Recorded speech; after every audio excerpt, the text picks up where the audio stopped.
আপনার সাথে জাহান্নামে যেতে আমরা প্রস্তুত আছি। সেদিন ছাত্র জনতার গণ আন্দোলনের মুখে সেই সহযোদ্ধাদেরকে খুলে হাসিনা ছেড়ে বাংলাদেশ থেকে পালিয়েছে।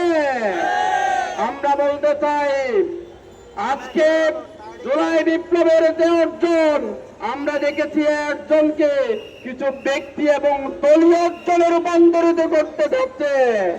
আমরা আমাদের জায়গা থেকে বলতে চাই, এই জুলাই বিপ্লবে স্কুল কলেজ ইউনিভার্সিটির ছাত্ররা জীবন দিয়েছে। এই জুলাই বিপ্লবে শ্রমিক এবং দিনমজুরেরা জীবন দিয়েছে।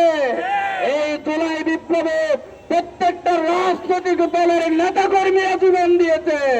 সুতরাং আমরা বলতে পারি, এই অর্জন কোন ব্যক্তি অথবা দলের নয়। কেউ যদি এই অর্জনকে কোন ব্যক্তি অথবা দলে রূপান্তরিত করতে চায়, কোন হাসিনাকে যেভাবে পালাতে বাধ্য করেছিল, ছাত্র জনতা তাদেরকে বাংলাদেশে বঞ্চিত ঘোষণা করবে।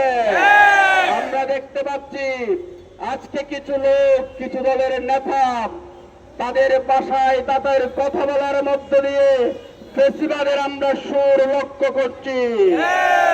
তারা 16 বছর কিছুই করতে পারে নাই, একটা অ্যাম্বুলেন্সের হুইসেল শুনে পালিয়ে গিয়েছিল।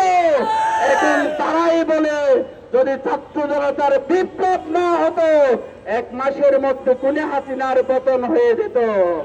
আমরা তাদেরকে বলতে চাই, নব্য প্রতিবাদ হওয়ার চেষ্টা করবেন না। শহীদের বাসায় কথা বলুন, আহত ভাইদের বাসায় কথা বলুন। আহত এবং শহীদ ভাইদের পরিবারের বাসায় কথা না বলে ফেসিবাদের বাসায় কথা বললে হাসিনার যাই পরিণতি হয়েছে, একই পরিণতি আপনাদের হবে। আমরা বলতে চাই, এই বাংলাদেশে বৈষম্য মুক্ত একটি বাংলাদেশ গড়ার জন্য আমরা জীবন দিয়েছি, আমরা রক্ত দিয়েছি। আগামী দিনে আমাদের রক্ত ধরে বাংলাদেশের জমিনকে কোন ভারতীয় এজেন্টতা, কোন নব্য পেট্রোলের জন্য আমরা ছেড়ে দিব না। আমরা বলতে চাই,